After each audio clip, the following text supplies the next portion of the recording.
Fantasy football has a fine line between hobby and obsession, and today we're going to walk that line together as I take you through the 7 levels of fantasy football addiction. Let's just dive straight in, starting with level 1, taking the bait.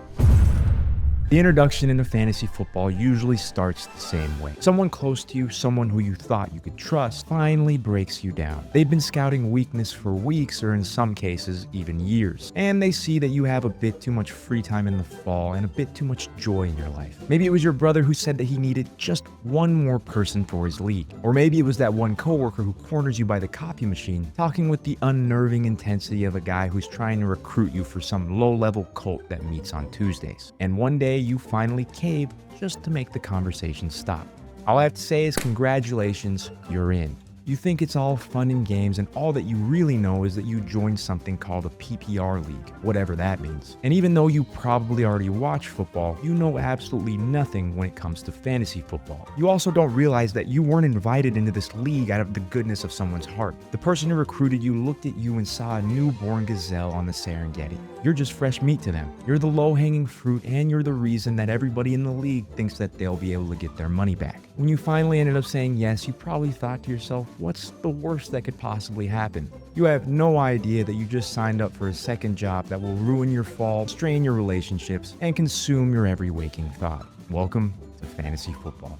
Level 2, getting hooked. Level 2 is where the emotional hijacking really begins. The first season isn't just a season, it's a relentless psychological assault designed to get its hook into you so deep that you'll never be able to get them out. And it all starts with the public humiliation that is your first draft. When draft night finally arrives, you somehow arrive late because you didn't realize that there was a separate room that you actually had to enter called the draft room. You happen to be the 5th overall pick, and you can't believe your luck that you see Patrick Mahomes still on the board. You're so confused at why other people are taking running backs and wide receivers when this guy's right there in front of you. For just a brief moment, you think that you're a genius who's managed to outsmart everybody.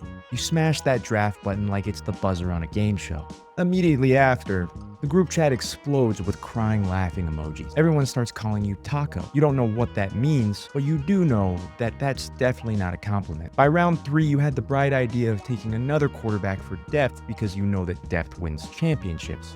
And then after that, you inevitably make the mistake that all rookies make. You start drafting with your heart, which means you're overdrafting players from your favorite real-life team. And don't worry, I did it too. In my first year of fantasy football, I had Brett Favre, Percy Harvin, and Adrian Peterson all on the same roster. Now, luckily for me, that was 2009 and things happened to pan out okay for me, but I can guarantee you that it will not work for you. Then after the draft comes the trade offers, which really end up being less like negotiations and more like a back alley mugging. The league veteran offers you a kicker, a backup tight end, and some guy who's already on injured reserve for your one good running back. He won't stop hounding you and keep sending you messages about how he's only trying to do you a favor and how this trade will really help your depth. And unfortunately, since you don't know any better, you truly think that this guy is actually trying to help you out, and you hit the accept button feeling like you really just helped your team. After this horrible drafting experience, you go on to get ruthlessly thunderclapped for 14 weeks straight. A big part of that is because you barely used the waiver wire, mostly because you developed a weird emotional attachment to the guys on your bench.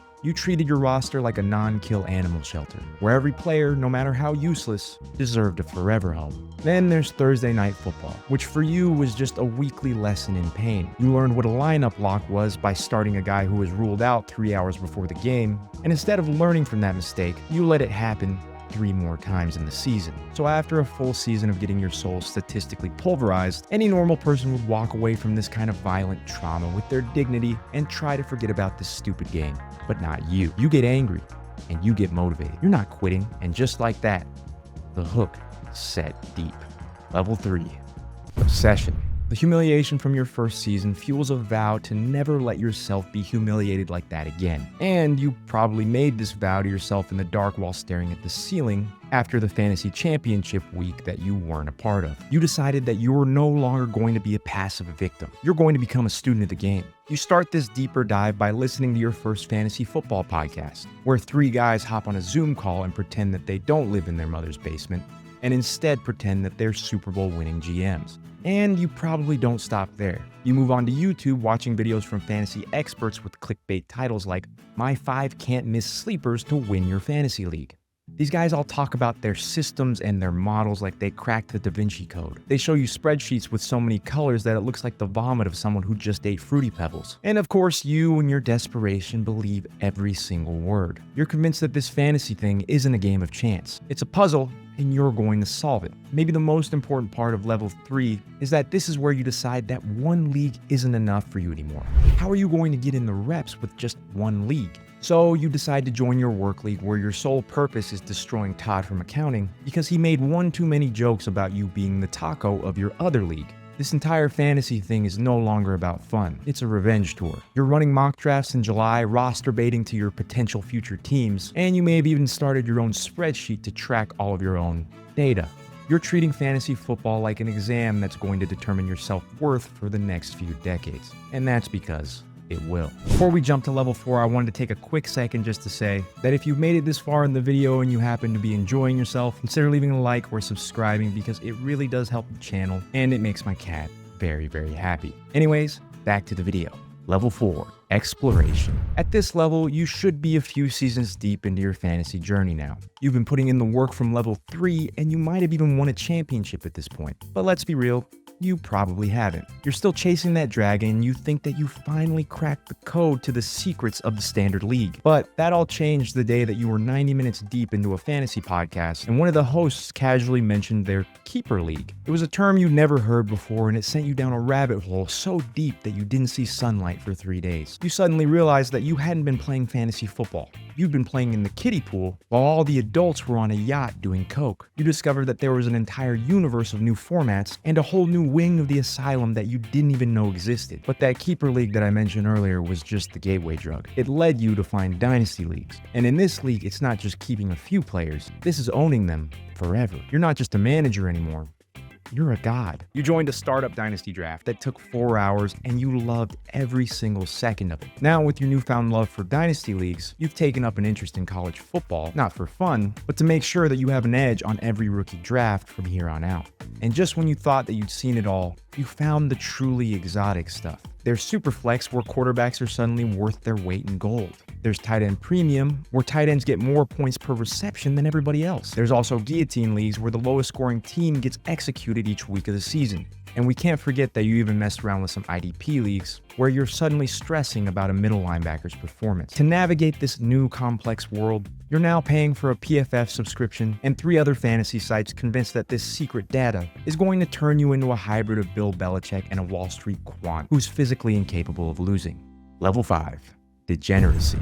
At this stage, the addiction stops being a metaphor and starts having real quantifiable consequences. Remember when you first started dabbling in fantasy and a $20 buy-in felt like a really serious investment? Well, that version of you who thought that is dead. And now you won't even get out of bed for a league that has a buy-in that's under $250. You've convinced yourself that the only way that you can lock in is to have some real skin in the game. As if managing 20 leagues in 20 different formats with 20 different buy-ins wasn't enough, you realize that maybe you should find ways to fund all of these leagues that are outside of your normal income. So you think to yourself, what if there was a way to put your fantasy knowledge to the test in a different way that also makes money?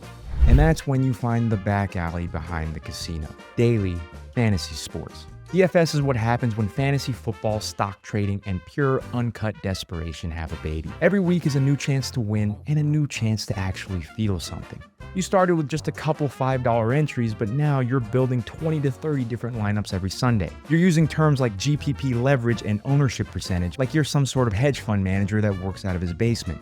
And this is where the addiction starts to get dark. Your entire Sunday is just 8 straight hours of watching Red Zone, but not for the love of the game. It's only to see the numbers change colors on your phone screen. You're screaming at your TV, cheering for a garbage time touchdown in meaningless games. And you're hiding what you're doing on your phone from your significant other like you're hiding some sort of drug habit. You've convinced yourself that all of your knowledge and all of the research you've done gives you an edge. But the numbers in your bank account are telling a much different, sadder story.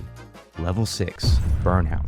After years of the chase, it was inevitable that the crash would come. Maybe it was the 5th straight season of getting your ass kicked. Or maybe it was watching your first round pick tear their ACL in week 1 for the 2nd time in a row. In this time of despair, you finally realized the cold hard truth. It was all just a lie. You spent all of this time studying and researching, all just to get a slight edge on the competition. But you now know that when it comes to fantasy football, it's about 10% skill and 90% pure dumb luck. You've come to realize that all of the guys that you considered fantasy experts over the years are just a bunch of guys who are better at marketing themselves than they are at actually playing fantasy. The wins don't bring you joy anymore, they just bring a sense of relief. And the losses don't even hurt now because they're just expected. And since you no longer feel the thrill of victory, you replace it with a colder, more cynical satisfaction. You become the very person you used to fear. You're now the emotionless shark, circling the new players in the league, ready to pounce and send a predatory trade offer to the next taco. And it's not even personal at this point. It's just the grim business of feeding your habit.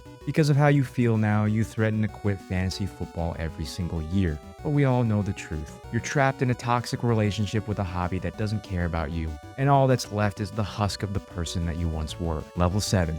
Acceptance. If you can push past the burnout of level 6 and all of that anger, you reach the final level of true acceptance. Now you're right to be asking how this feeling is any different from the burnout. You still don't care about winning and losing like you used to, but the reason has changed completely. The burnout of level 6 was the apathy of a jaded veteran. It was born from bitterness and anger, but this is different. This is the zen that comes with that true acceptance that I just talked about. You've made peace with the fact that you're not playing a game of skill. You're just a willing passenger on a 4-month roller coaster of pure chaos. You realize that you play because a Sunday without fantasy football isn't really a Sunday at all. At this stage, some even make it their duty to give back to the fantasy football world by taking on the worst job imaginable, becoming a league commissioner. You decide to be the one who brings order to the chaos, and you take on a thankless year-round job that pays nothing and makes everyone hate you, all while continuing to play in all of the other leagues that you already have. You're tracking league dues like a bookie, sending out renewal notices in March, and spending your Tuesday nights mediating the group chat